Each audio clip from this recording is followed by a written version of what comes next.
Magtatanim nga ulit ako ngayon at maglalagay ako ng net dito kontra sa sikat ng araw para hindi masyadong mainit. At nilinis ko na nga din itong kusina ng kubo dahil maglalagay nga ako nitong wallpaper ba to o wood paper. Maglalagay nga ako nito para hindi nasisingitan ng mga dumi yung bawat pagitan ng kawayan. Para na rin madaling punasan o linisan itong banggirahan na patungan nga ng mga gamit. Linisan ko na nga din itong lababo ng kubo dahil lalagyan ko nga rin para hindi nga tumatagos yung tubig sa ilalim ng lababo. Bihira nga ako gumamit nitong lababo dahil kapag naguhugas nga ako dito tumatagos yung tubig sa ilalim, nababasa nga din yung mga kawayan. Mabilis ngang masira ang kawayan kapag nababasa kaya mas maigi na nga din nalagyan ko nito. Ito namang nilalagay ko hindi naman ito katulad ng papel na nababasa o tumatagos nga yung tubig. Alam niyo yung floor mat na nilalagay nga sa sahig, parang ganito nga lang yun, medyo manipis nga lang ito. Natutuwa nga ako nung nailagay ko na nga ito dito dahil mas maayos na nga siyang tingnan at mukhang mapapadali na nga din siyang linisin. Medyo hindi nga lang din ito madali na ilagay lalo na nga kapag tinanggal mong buo agad yung doble niya. Kaya kapag magkakabit nga kayo nito ay unti-untiin nyo nga lang din alisin yung doble para unti-unti nga lang din siyang dumikit. Dahil kapag bigla nyo nga idinikit yung buong yan ay naku, maglulukot-lukot nga yan at hindi nga magpapantay yung pagkakadikit nyo. Bali ganyan nga yung ginagawa ko, inuunti-unti ko nga alisin yung doble niya habang idinidikit ko para magpantay nga. O diba ang ganda at pantay na pantay nga ang pagkakadikit. Bali ganyang design at ganyang kulay nga din yung napili ko para hindi naman nalalayo sa kulay ng kubo natin. Lalagyan ko nga rin sana itong upuan kaso nabitin nga yung binili ko kaya hindi ko na nga rin nalagyan. Naghugas na nga din ako ng mga gamit ko nga sa kusina dahil nalalaglagan nga ito ng mga bukbok na nagmumula sa bubong ng kubo. Di rin kasi maiwasan ang pagbubukbok ng kubo lalo na nga kung kawayan nga yung ginamit dito. Pero mabuti na lang din talaga yung kubo natin ay hindi nga siya masyadong nagbubukbok. Napanood ko nga din yung video ni Ka-Dreamer na meron nga din siyang kubong ganito. Sobra nga magbukbok kaya nalulungkot nga ako. Naalala ko kasi nung nagbukbok nga itong kubo kahit ko konti nga lang yung bukbok. Kapag natutulog nga ako bigla akong magigising dahil kinakati na nga yung katawan ko dahil sa bukbok. Naisip ko na paano pa kaya yun, napakaraming bukbok ng kubo niya. Siguro kinakati nga din siya doon. Siguro magkaiba nga ng materialis ang ginamit o kaya yung kawayan na ginamit ay wala pa nga sa panahon kaya nagbubukbok nga. O kaya naman sa pagkakagawa ay hindi nga quality. Ay nako, mahal-mahal nga ng ganitong kubo kaya sana sa pagkakagawa ay quality naman aakma nga sa presyo dahil hindi naman madali hanapin ang pera. Kaya itong ang kubo natin dito ay aalagaan ko nga ito kahit hindi nga sa akin nanggaling yung pinambili dito para tumagal nga siya at hindi nga siya kainin ng bukbok. Sa mga susunod nga na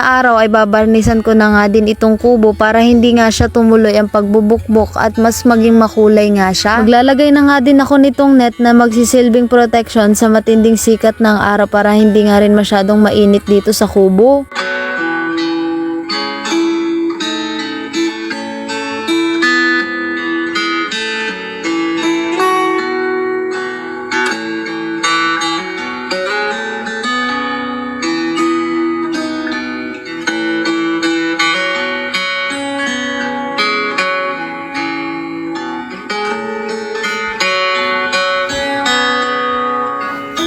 Nagtanim na nga din ako ng gabi dito sa likod ng kubo para hindi nga magtuloy ang pagtaas ng damo dito. At para na rin meron nga akong mapagkunan kapag nagsisigang nga ako. Or pwede ko nga din ito pang benta kapag naglaman nga ng marami. Sayang din naman kasi itong space na lupa dito sa likod. Kung uunti-untiin ko nga itong taniman ay makakarami nga din ako at malawak nga din yung matataniman ko nito. Siguro mga 6 na buwan lang ay pwede na natin itong anihin. O diba? Medyo matagal din yun pero at least may hinihintay tayo. Ganun talaga kapag nasa bukid ka at nagtatanim ka, kailangan marunong kang maghintay at hindi mainipin. Pero kung hindi ka marunong maghintay at mainipin ka, ay naku, hindi ka pwede sa ganitong buhay. Kailangan mo lang din talaga makontento sa ganito kasimpleng buhay. Ang mahalaga, tahimik, malayo sa gulo, payapa at kalmado lang ang paligid. Ito na nga lang din ang inihanda ko para sa pananghalian ko dahil marami pa nga akong gagawin ngayong araw na to. Masarap nga ito, lalagyan mo lang ng kamatis, sibuyas, mapaparami ka na nga din ng kanin kanin. Pagtapos ko ang kumain ay pinagkukuha ko na nga din yung mga coco lumber dito na natira namin nung nagpagawa kami ng CR. Bali gagawin ko nga itong lamesa para naman may magamit nga kami dito kapag may bisita. Sana lang din talaga makabuo nga ako ng lamesa dahil hindi naman ako expert sa ganitong paggawa. Pero syempre kayang-kaya natin yan. Di naman natin malalaman kung di natin susubukan. Meron din akong bisita sa mga susunod na araw kaya tara samahan niyo akong gumawa ng lamesa. Bali bibilisan ko na nga lang din pala ang video na to dahil gusto ko nga makita nyo kung paano ko ginawa itong lamesa na to. Bali nabot na nga din ako ng gabi dyan hanggang sa magawa ko nga. Hindi rin pala biro o madali ang paggawa nito. Yung paggagawa pa nga lang na skeleton niya ay naku napakahirap na nga, talagang iinit nga yung ulo mo dyan. Lalo na kung first time mo nga itong gagawin, para kang bumubuo ng puzzle na hindi mo nga alam ang technique para mabuo. Mabuti na lang din talaga mahilig nga rin gumawa-gawa si Papa ng mga ganito dati. Kaya nung mga bata pa nga kami, nakikita ko nga kung paano siya gumawa. Okay lang to kahit pangit at hindi perfect ang gawa. Ang mahalaga ay makakabuo nga tayo. Dito nga tayo matututo sa unang gawa nga natin. Makikita natin kung anong mali. At sa susunod na gawa natin ay alam na natin yung diskarte. Hindi na nga natin uulitin yung maling ginawa natin. Ay naku, nagkakasugat-sugat na nga din yung kamay ko sa paggawa dyan dahil yung kahoy nga na ginamit ko ay mula ngayon sa coco lumber. Kaya nasasalugsugan nga din yung kamay ko.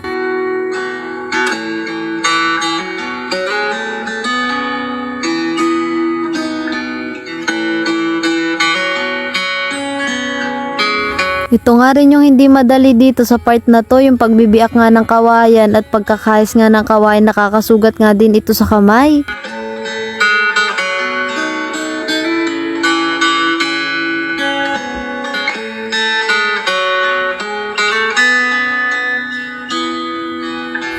Noong mga oras nga na yan ay medyo madilim na rin sa paligid ko dahil paggabi na nga din. Dito nga ako natagalan sa pagkakayos ng kawayan dahil kung hindi ko nga ito lilinisin ay makakasugat ngayon sa kamay natin. Inabot na nga din talaga ako ng gabi kaya dito ko na nga lang din tinuloy malapit sa kubo dahil dito nga may ilaw. Noong mga oras nga na yan siguro mga 8 PM na nga din yan ay hindi pa nga ako tapos pero konting-konti na nga lang din dyan ay mabubuo ko na nga yung lamesa na yan. Ay sa wakas natapos ko na nga din. Dito mo nga rin mararamdaman na wala nga yung pagod mo dahil nakita mo na nga yung gawa mo at nakabuo ka nga. Hanggang dito na lang po muna ulit ang aking video. Maraming salamat po sa panonood. Magpatuloy lang din po kayo sa buhay. Ingat po lagi.